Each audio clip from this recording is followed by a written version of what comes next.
People who cover politics in this country, they know the name Ezra Levant. The rest of the country, they couldn't pick him out of a lineup, which I always believed was a very good thing because, without a doubt, he's one of the most aggravating men on this earth. And I only say that because, in full disclosure, he happens to be a friend of mine.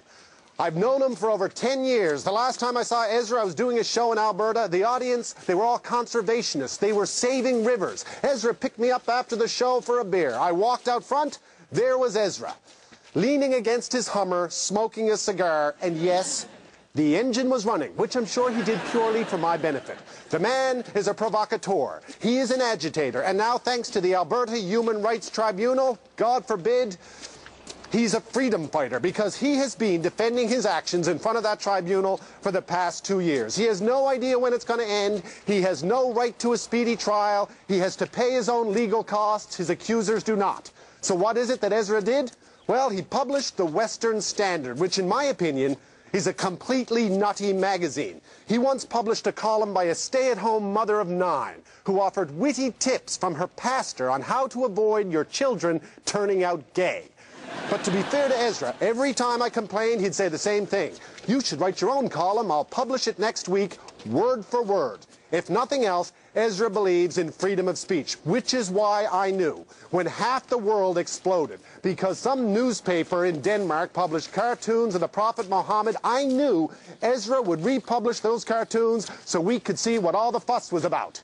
Yes, it would offend people, but I knew he'd do it anyway because that's what Ezra does. But hey, it's a free country. Well, it used to be. Since then, he spent over $100,000 defending his right to republish the cartoons. And his magazine? Well, the irony there is they went out of business. The gods of the free market took care of that. Turns out not that many people were interested in what the magazine had to say, so it's gone. But if we're not careful, if we force the Ezras in this country to shut up, our freedom of speech could be next.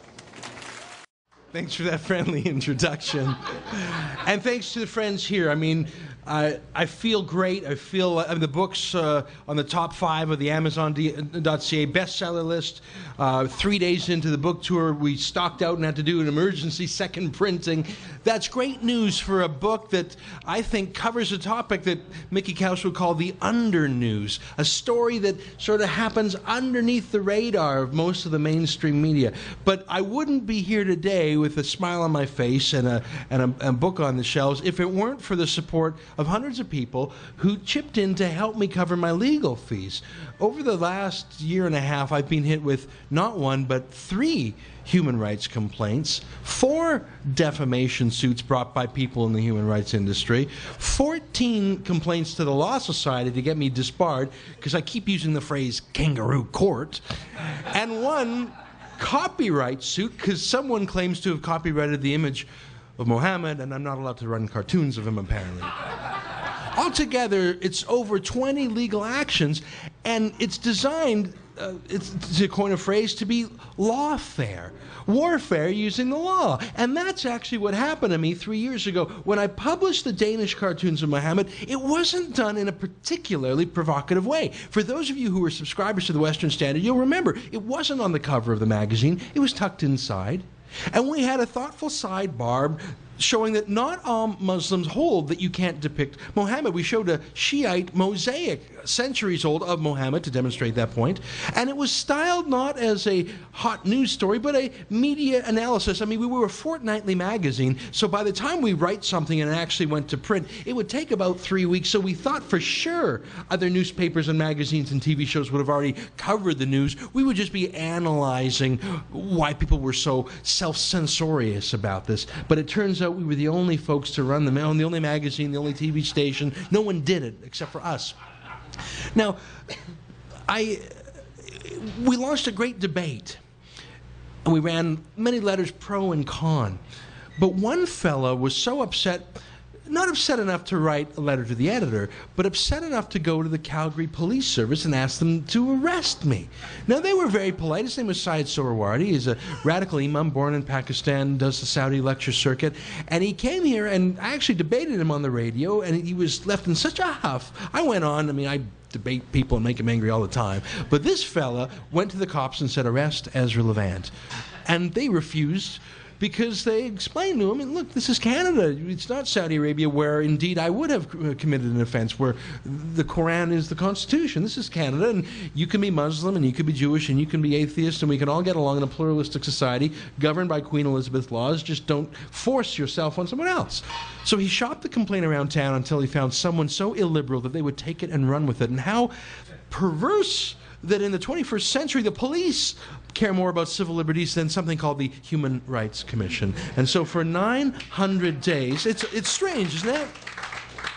I wonder what Martin Luther King, I mean, he would just never believe that. Or Mahatma Gandhi, if you would have gone back in time and said, imagine a day when the cops care more about your tender civil liberties than someone called a human rights activist. For 900 days I was pursued. I did an access to information request. Most of my requests have been stonewalled, but one that did come back was a list of all the bureaucrats. 15 lawyers and bureaucrats pursued me for 900 days. CSI Miami's Horatio Kane has a smaller staff on CSI Miami, and he's only going after murders. And the book's called Shakedown because about halfway into it, well, but by the way, when I first got the complaint, I thought, okay, I get it. They're going through the motions just like the police did. The police actually wrote this imam a very polite letter explaining to him why they would not charge me. They didn't even phone me, to their credit.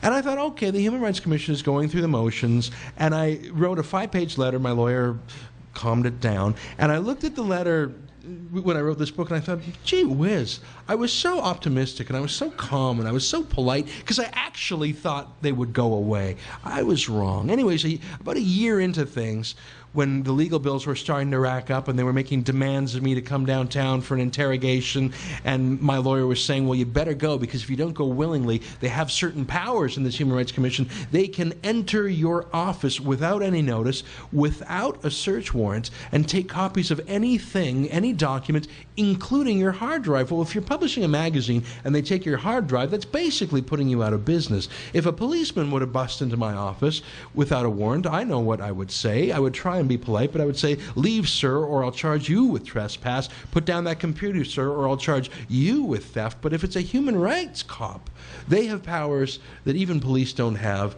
and I have fewer rights than an accused drug dealer or murderer. Anyways, when I started to feel that the system was a little bit tilted against me, when I started to taste the cost of the lawyers, they made a plea bargain. That's where the book's title comes from, Shakedown. If I were to give this imam a few $1,000s in pain and suffering money, and a page in the magazine unedited, I could go free. And you know what? If I wasn't such a stubborn mule, I might have actually considered taking it. Because a couple $1,000, swallowing my pride and running as propaganda for a page, I could survive to fight another day. And for most business people for whom fighting is not what they do for a living, they're tempted to take it. Because I actually went the full 900 days, and when I was acquitted, I won, hooray! And I had a $100,000 legal bill, and thank you to those who helped chip in. That's called winning, because unlike in civil court, if you win a human rights court case, you do not get your costs paid. Because 40 or 50 years ago, when these human rights commissions were invented, the idea was it would be a little whistleblower taking on a giant corporation, and you must protect the whistleblower from retaliation. Well, look at it today. It's such an invitation to abuse and bullying.